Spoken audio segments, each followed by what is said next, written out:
The idea of a perfect family is one Hollywood has sold to the world for decades. Smiling parents on red carpets, picture perfect kids, glamorous houses. But behind the curtains, it's rarely that simple. Divorce, step families, and blended households are often painted as messy, even doomed. Yet Antonio Banderas and Dakota Johnson are living proof that reality doesn't always match the stereotype. Their story isn't one of scandal driving them apart, it's one of unexpected love holding them together. And it all started when one of Hollywood's wildest daughters found her anchor in the most unlikely stepfather. The world saw just how deep that bond runs in 2019, when Banderas won the Hollywood Actor Award for Pain and Glory. The moment that stole the night wasn't his acceptance speech. It was Dakota Johnson on stage, presenting him the award through tears. She didn't just call him a mentor. She called him her stepfather. With her voice shaking, she described the man who had burst into her life as vibrant, funny, and, back in the day, comically bad at English. The audience laughed. Then they cried. Because here was Dakota, the rebel who had spent her childhood caught in chaos, openly crediting Antonio for changing her life. And even Banderas admitted later, he had no idea what she was going to say. It hit him like a thunderbolt. But that emotional moment didn't just appear out of nowhere. It was the result of 2 decades of complicated family history, painful battles, and one man who refused to walk away when things got hard. To understand why Dakota's words mattered so much, you have to go back to when Antonio Banderas first entered the picture. Flashback to the late 90s. The Oscars were in full swing, and a 10-year-old Dakota Johnson walked the red carpet, sandwiched between her glamorous mother, Melanie Griffith, and Antonio Banderas. The cameras caught it. The wide-eyed little girl, her famous mom, and the Spanish movie star who wasn't just her mother's date. He was about to become her new stepdad. Dakota would later say she didn't just get a new family member. She got a bonus dad. And unlike many step relationships in Hollywood, this one stuck. Antonio wasn't just there for the red carpets.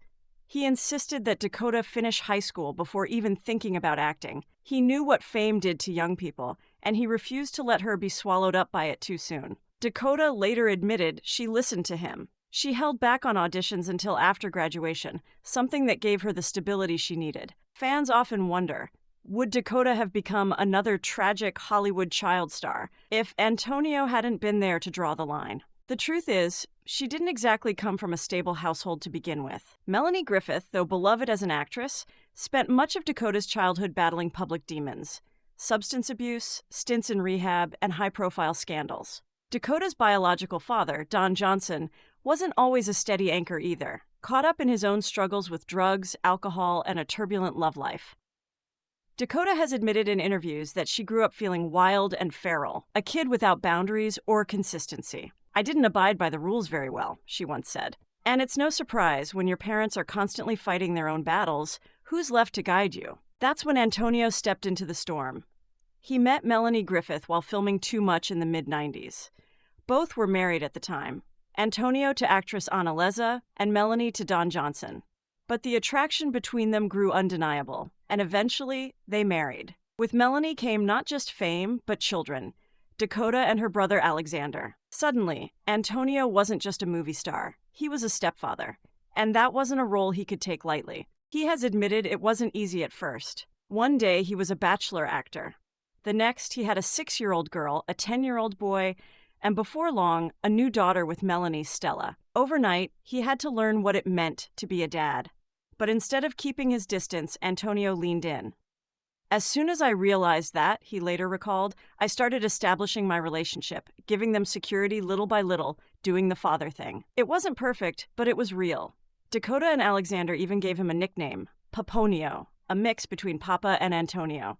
That one word said it all. But if Antonio was going to be the stable presence in their lives, he was going to have to deal with the instability surrounding Melanie. Griffith's struggles with addiction never truly disappeared.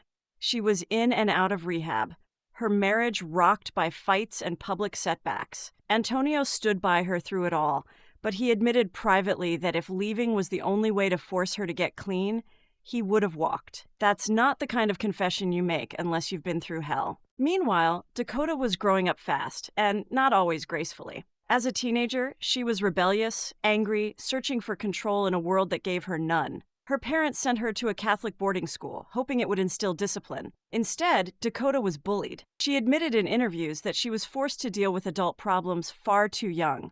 Therapy became a lifeline, but even then, Antonio never gave up on her. He wasn't just her stepfather. He was her safety net. Dakota would later say that Antonio loved her, her mother, and her siblings so fiercely that it changed everything. He loved us so big and so loud, she once recalled, that it transformed our lives forever. Think about that.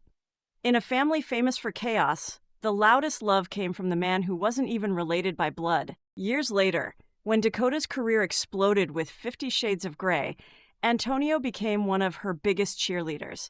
He has admitted that every time he sees her on a billboard or in a film, he feels proud. Producers and directors have even approached him, calling her fabulous and reminding him of how far she's come.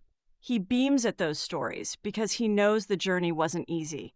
He remembers the angry child, the rebellious teen, and he knows the woman she became didn't just appear overnight. But of course, love stories in Hollywood rarely last forever. In 2014, after almost 20 years of marriage, Melanie Griffith and Antonio Banderas announced their divorce. But unlike most Hollywood splits, theirs wasn't scorched earth. They issued a joint statement promising to end things lovingly and friendly. And remarkably, they kept their word. Antonio still calls Melanie one of his best friends. He has even said he will love her until the day he dies. And Dakota, she never stopped calling him Poppy. That's what makes this story so unusual. Hollywood divorces usually rip families apart.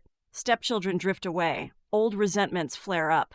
But here, the opposite happened. Antonio and Dakota's bond only grew stronger. They still see each other, share dinners, and support one another's careers. To him, she's still family. To her, he's still the father figure who gave her structure when she needed it most. And that's the bigger lesson. Families aren't always about blood.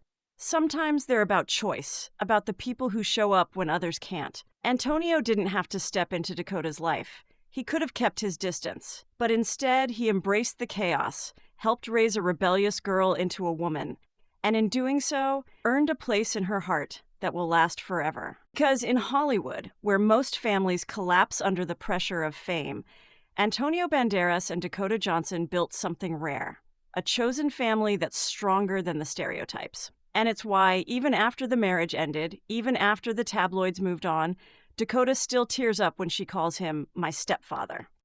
It's proof that in a world full of broken homes and broken promises, sometimes the family you choose turns out to be the one that saves you.